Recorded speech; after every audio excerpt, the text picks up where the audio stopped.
Woodstock, a music festival that took place in August 1969, is widely considered to be one of the defining moments in music and cultural history.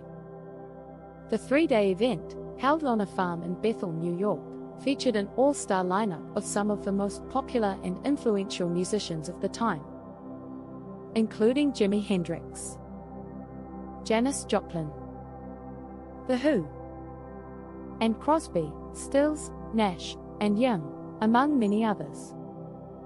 The festival drew an estimated 400,000 people, making it one of the largest gatherings of its kind in history.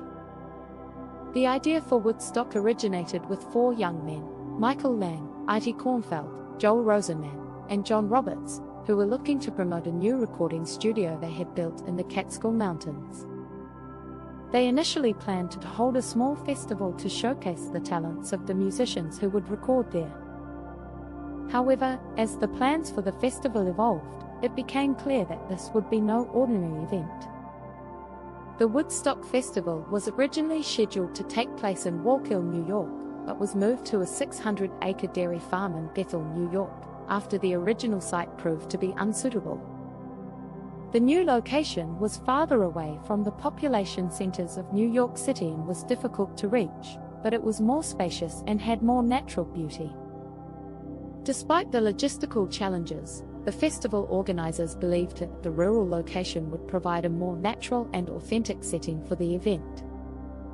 The festival began on Friday, August 15, 1969, and was originally scheduled to end on Sunday, August 17, but ultimately, it continued till Monday, August 18. Even before the gates opened, it was clear that this would be a massive event. Traffic jams of up to 20 miles long blocked the roads leading to the festival site.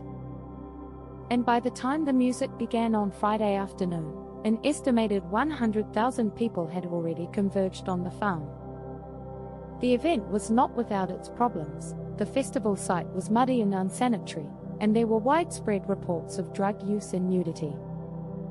But despite the difficulties, the vast majority of the people who attended Woodstock remember the event as an unforgettable, joyful experience. As the festival continued, a sense of community and togetherness began to take hold. People shared food and supplies, and there was a general feeling of love and understanding. Many have said that the event was more than just a concert. It was a cultural and social phenomenon that helped to define the spirit of the counterculture movement of the 1960s.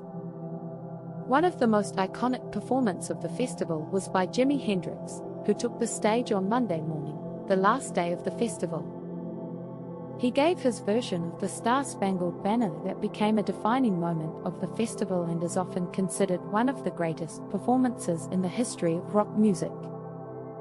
Despite its logistical difficulties and the many problems that arose during the course of the festival, Woodstock is widely considered to have been a success. The organizers lost a significant amount of money on the event, but the festival had a lasting impact on the music and cultural history.